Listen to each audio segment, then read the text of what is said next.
Hello दोस्तों, welcome back to my channel knowledgeable brain. और आज हम इस वीडियो में डिस्कस करने वाले हैं वॉल्ट विटमैन की poem out of cradle endlessly rocking के बारे में।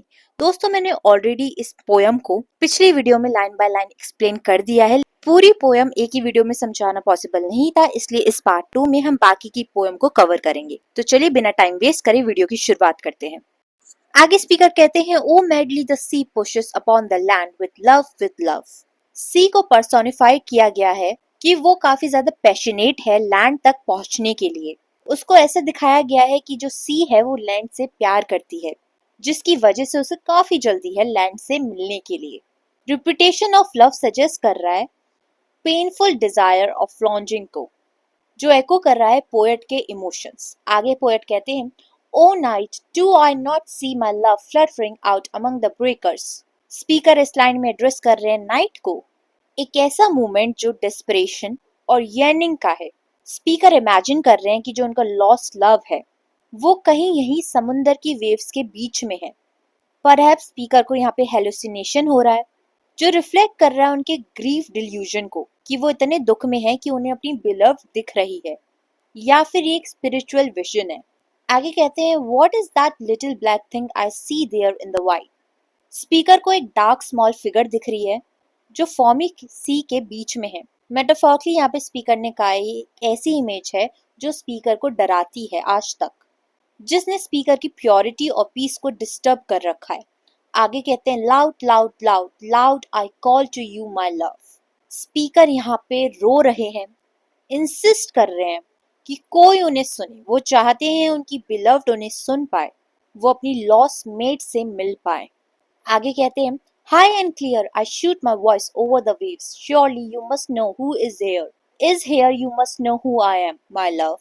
स्पीकर चिल्लाते हैं एक होप के साथ, एक सर्टेनिटी के साथ कि उनकी जो लॉस्ट मेट है वो वापस आ जाए।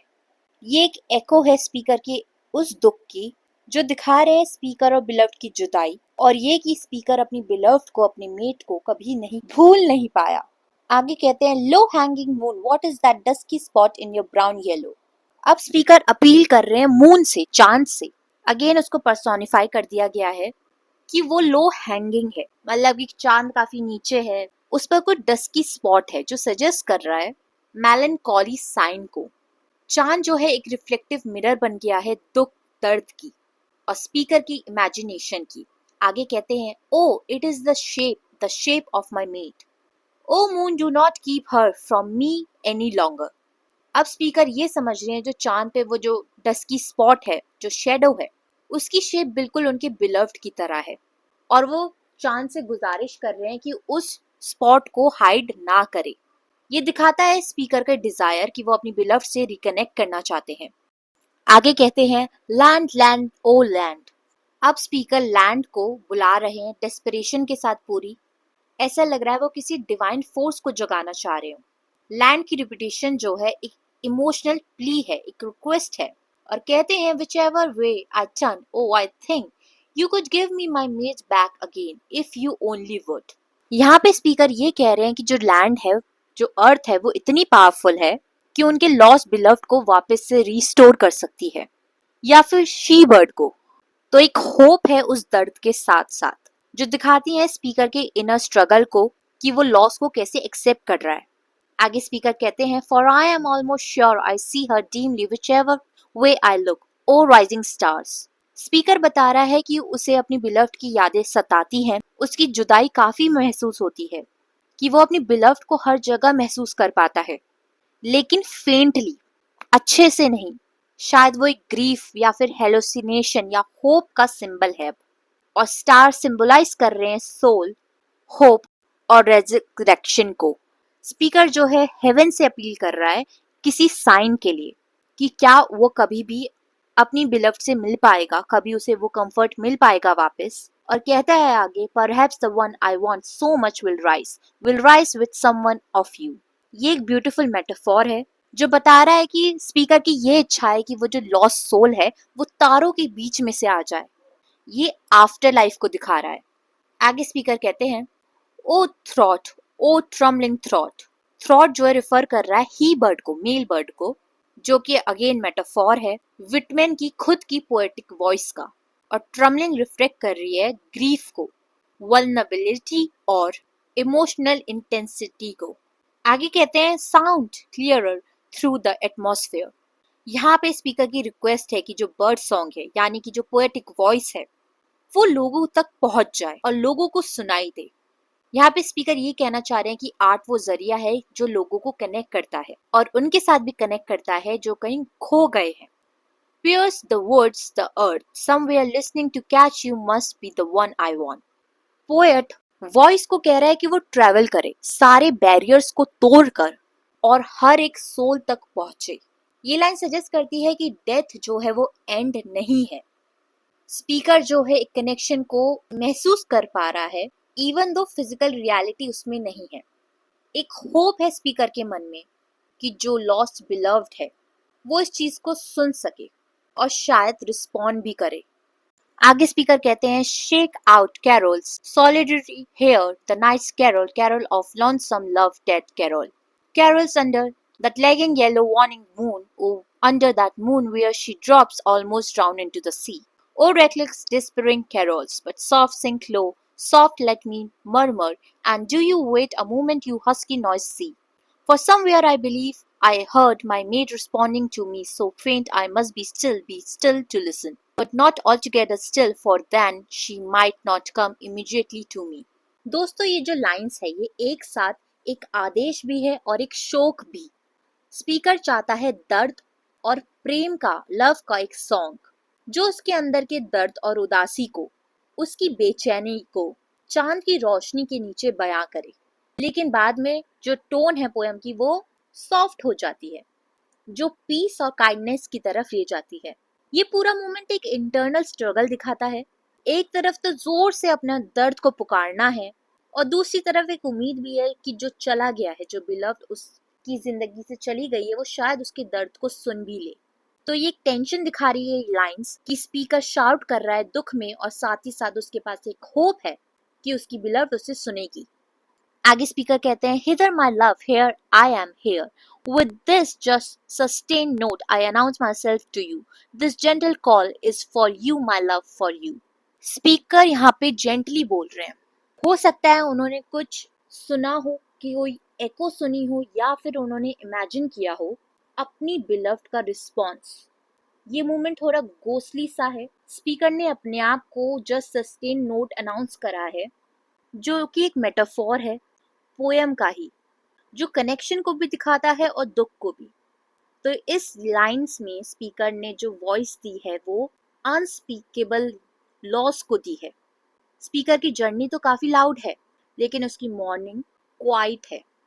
आगे स्पीकर कहते हैं do not be decode elsewhere that is the whistle of the wind.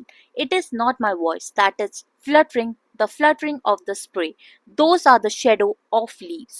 Speaker यहाँ पे प्लीड कर रहे हैं, रिक्वेस्ट कर रहे हैं अपने लॉस्ट लव से कि वो मिसलीड ना हो जाए नेचर की डिस्ट्रैक्शन से। वो यहाँ पे बता रहे हैं कि मेरी आवाज अलग है और नेचर की आवाज अलग है, दोनों में कंफ्यूज मत हो जाना।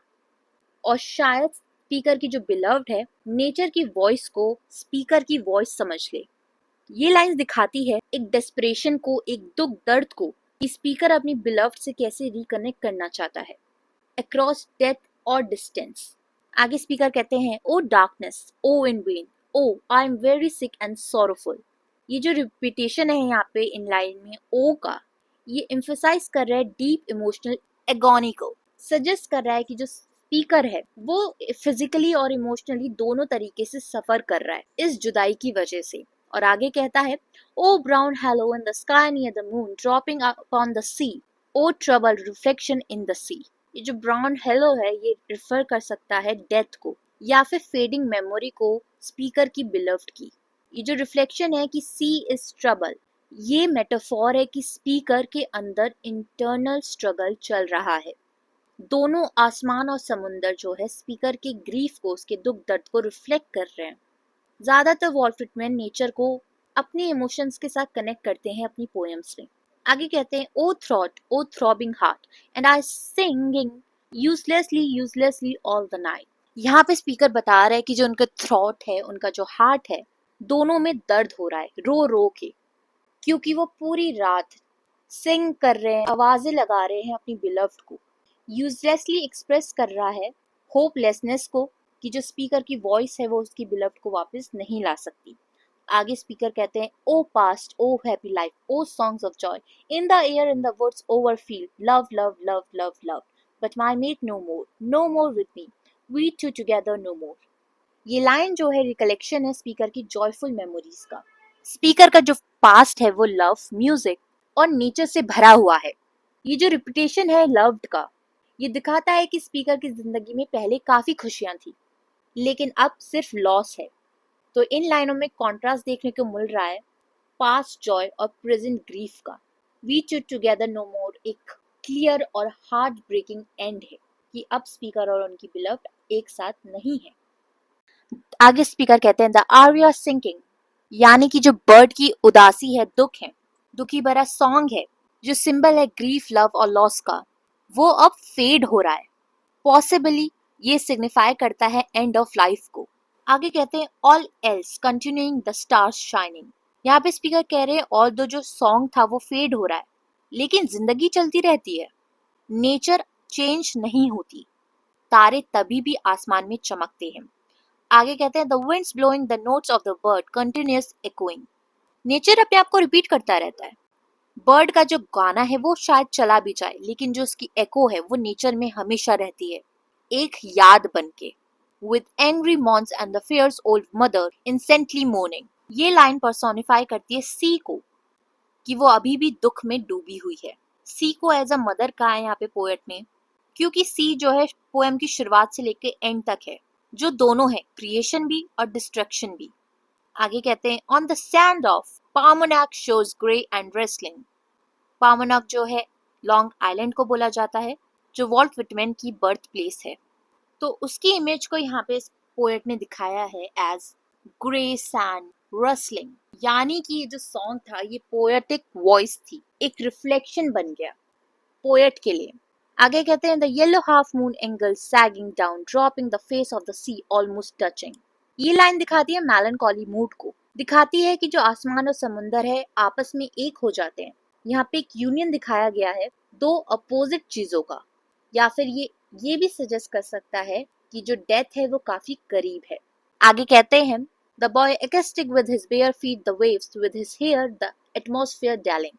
अगेन पोएट में स्पीकर ने एक यंग पोएट की इमेज को दिखाया है, विजन को दिखाया है, जो काफी इनोसेंट है, जो अर्थ और एयर में फ्रीली मूव कर रहा है। वो ओपन है इंस्पिरेशन लेने के लिए पूरी दुनिया से, पूरे यूनिवर्स से।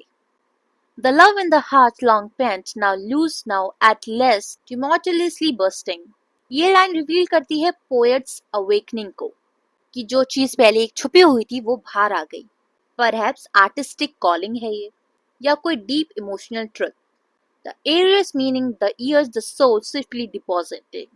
ये जो सॉन्ग है इसने कुछ डीपली प्लांट किया है स्पीकर की सोल में, जिसकी वजह से पोएट को एक पोएटिक पर्पस मिल पाया, या लाइफ, लव और डेथ का सच्चाई समझ में आई। आगे कहते हैं, the strange tears down cheeks कोर्सिंग। Possibly यहाँ पे ट्रांसफॉर्मेशन हुआ है, पोएट जो है डीपली मूव कर गए और पूरी तरीके से बदल गए। The colloquy there the trio each uttering. यहाँ पे स्पीकर बता रहे हैं जो कन्वर्सेशन है between the three, poet, bird और सी, हर कोई अपने तरीके से बात कर रहा है। ये लाइन दिखाती है, सिंबलाइज करती है मिस्टिक यूनिटी को between humanity, nature and death. आगे कहते हैं वो, the undertone the savage old mother crying. यहाँ पे स्पीकर कह रहे हैं जो सी है, जो समुंदर है, वो अभी भी उदास है, शोक मना रहा है और अपने सॉरोफुल अंडरटोन में गा रहा है। To the boy's soul question sullenly timing some drowned secret hissing to the outsetting bar। सी उसे क्लियर आंसर नहीं दे रही उस लड़के को, बस दे रही है तो कुछ हिंट, जैसे मानो कोई सीक्रेट हो। वो जो लड़का है वो एक पोएट बन चुका है, जो अपनी आर्टिस्टिक जर्नी पर निकल चुका है। पोएम खुद बर्थ है पोएटिक वॉइस का, जो अवेक हुई है लव, लॉस और इटर्नल सॉन्ग ऑफ नेचर के साथ। आगे स्पीकर कहते हैं, demon or bird said the boy's soul. यहाँ पे जो लड़के की जो सोल है, जो आत्मा है, उसको डायरेक्टली एड्रेस किया है मॉकिंग बर्ड के साथ। यहाँ पे कंफ्यूज कर रहे हैं कि शायद ये जो बर्ड है ये मैसेंजर है ब्यूटी का या फिर एक डीमन है दुखों का। तो जो मॉकिंग बर्ड है वो तो क्रिएशन और ग्रीफ का सिंबल है, और जो डीमन है वो एक एको की तरह है। एडगर एलन पॉय की पोयम द रेवन का। आगे कहते हैं स्पीकर, इज इट इंडीड टू व्हाट your mate you sing or is it really to me. यहाँ पे जो बॉय है उसने ऑडियंस से पूछा है क्या ये सिर्फ उस बर्ड की उदासी है, उसके दुख है कि उसने अपनी बिलव्ड चिड़िया को खो दिया है, या फिर ये कॉस्मिक मैसेज है, डिवाइन मैसेज है जो पोएट की सोल को अवेक करे। आगे कहते हैं, for I that was a child my tongue's use sleeping now I have heard you. Speaker जो वॉल्ट विटमैन है एज अ चाइल्ड रियलाइज करते हैं इस अवेकनिंग को। उस बर्ड को सुनने से पहले वो एक डम लड़के थे, बेवकूफ लड़के थे, वो तब तक पोएट नहीं बने थे।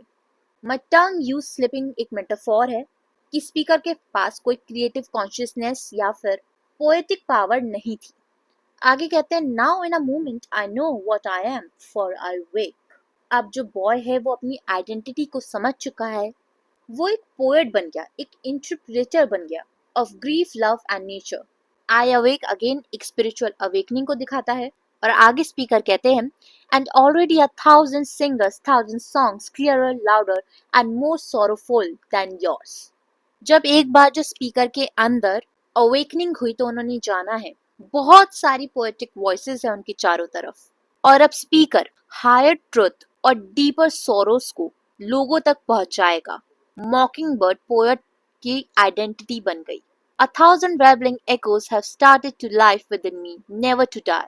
स्पीकर जो है एक वेसल बन गया है एंडलेस इंस्पिरेशन की, और उसके जो सॉन्ग है वो एको करते हैं इमॉर्टैलिटी ऑफ आर्ट और पोएटिक एक्सप्रेशंस को। वॉल्ट विटमैन का ये मानना है कि जो सॉन्ग है और जो सोल है वो कभी नहीं मरती, वो इटर्नल है। आगे स्पीकर कहते हैं, O you singer solitary singing by yourself projecting me. अब यहाँ पे स्पीकर जो बॉय है वो एड्रेस कर रहे हैं उस मॉकिंग बर्ड को जो अकेला ही उस शोर पे गाना गा रहा है। जो बर्ड का सॉन्ग है वो एक प्रोजेक्ट और अवेकनिंग का काम कर रहा है बॉय की इनर सेल्फ में, उसकी पोएटिक कॉन्शियसनेस में। तो जो बर्ड का ग्रीफ है वो बॉय के इमोशनल अवेकनिंग बन गई है। आगे कहते हैं, O solitary me listening never more shall I cease perpetuating you. अब जो बॉय है वो अपने खुद के सॉलिट्यूड से अवेयर है। उसने डिक्लेयर कर दिया है कि वो उस बर्ड के सॉन्ग को हमेशा के लिए प्रिजर्व करेगा, कंटिन्यू रखेगा, क्योंकि वो वॉइस है यर्निंग, लॉस और लव की। और स्पीकर ये भी कह रहे हैं कि ये एक पोएट का रोल है सॉरो और पैशन को वॉइस देना। आगे कहते हैं, never more shall I escape, never more the reverberation, never more the cries of unsatisfied love be absent from me. Speaker को एक परमानेंट ट्रांसफॉर्मेशन महसूस हो रही है। अब स्पीकर जो है जुड़ चुका है लॉन्जिंग और पेन की एकोस के साथ। अब वो वापस अपनी इनोसेंट लाइफ में नहीं जा सकता। ये जो क्राई है उसे हमेशा उसकी जिंदगी में याद रहेगी, उसको डराएगी लेकिन उसको इंस्पायर भी करेगी। आगे स्पीकर कहते हैं, never again leave me to be peaceful child I was before what there in the night by the sea under the yellow sagging moon. Speaker ने अपनी चाइल्ड लाइक पीस को खो दिया है। अब एक नेचुरल सेटिंग है, जो समुंदर है, रात है, चांद है, जो दोनों है, विटनेस भी और पार्टिसिपेंट भी। स्पीकर की इमोशनल और स्पिरिचुअल अवेकनिंग का उनके इन्फ्लुएंस के अंडर स्पीकर हमेशा के लिए चेंज हो चुका है। आगे स्पीकर कहते हैं, the messenger there arouse the fire the sweet hell within the unknown want the destiny of me. Bird जो है एक मैसेंजर थी जिसने एक फायर स्पार्क करी, एक डीप इनर स्ट्रगल की जो स्वीट भी थी क्योंकि वो जिंदगी को एक मीनिंग देती है। स्पीकर ने अपनी डेस्टिनी को रिकॉग्नाइज कर लिया, वो फील करना, यान करना सीख गया, एक्सप्रेस करना सीख गया और वो एक पोएट बन गया। आगे स्पीकर कहते हैं, O give me the clue it lurks in the night here somewhere.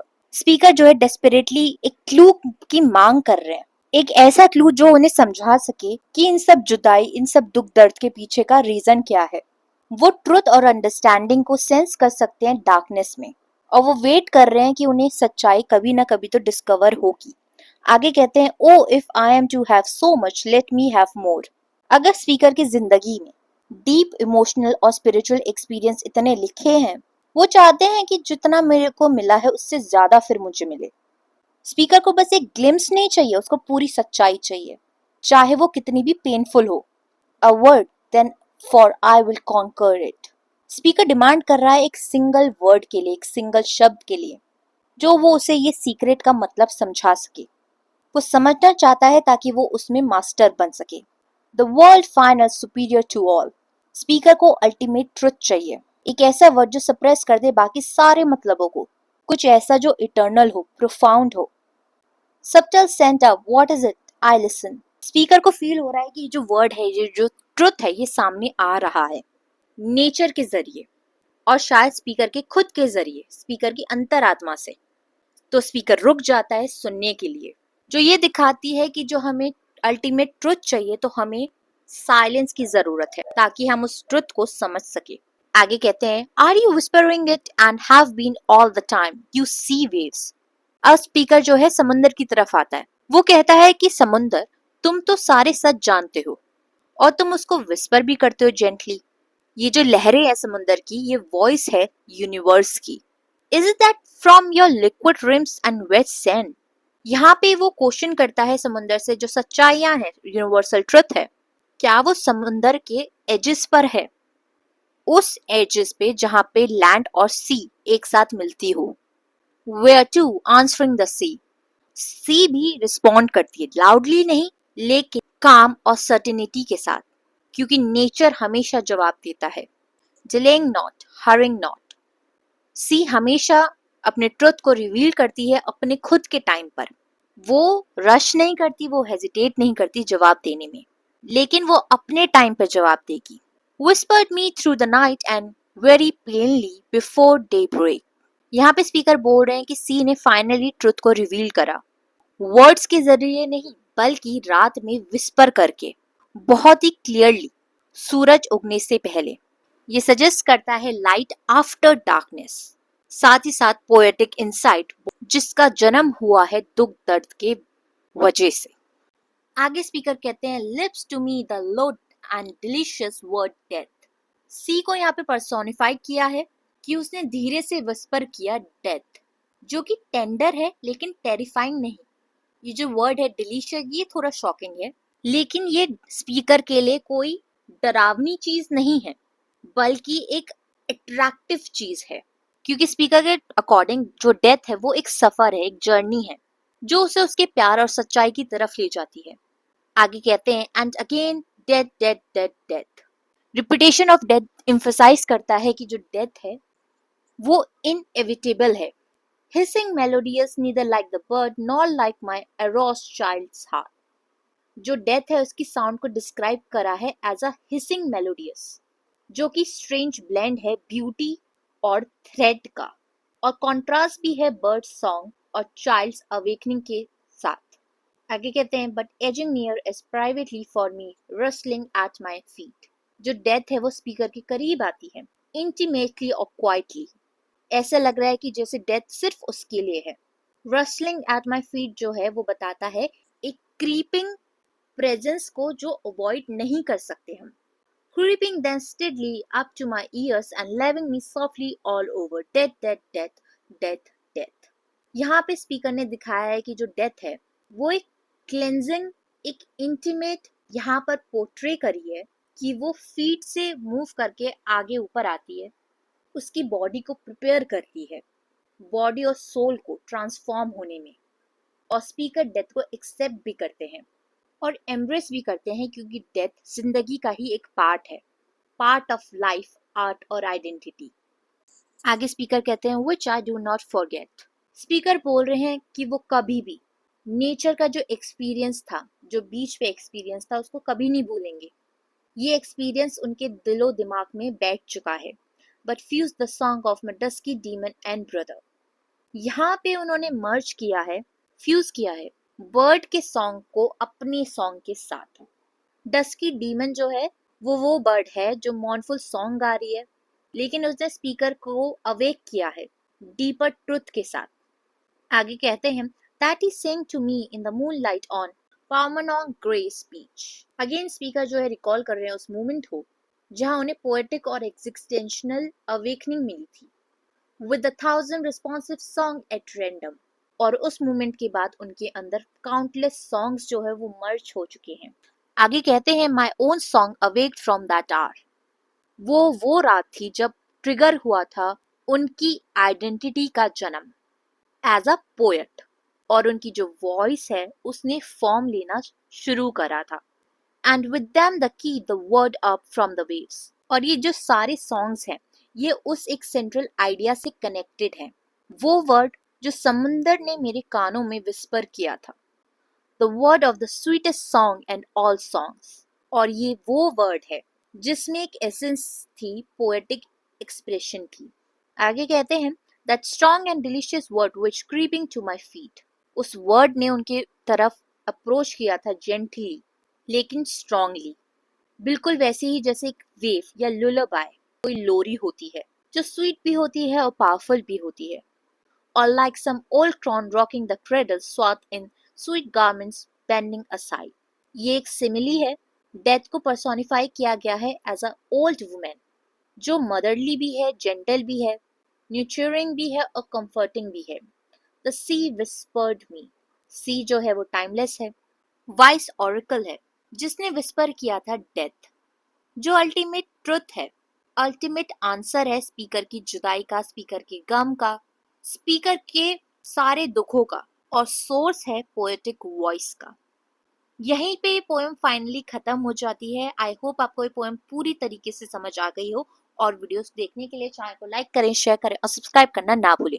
अगली बार फिर मिलेंगे एक और नई वीडियो के साथ। Thank you for watching this video.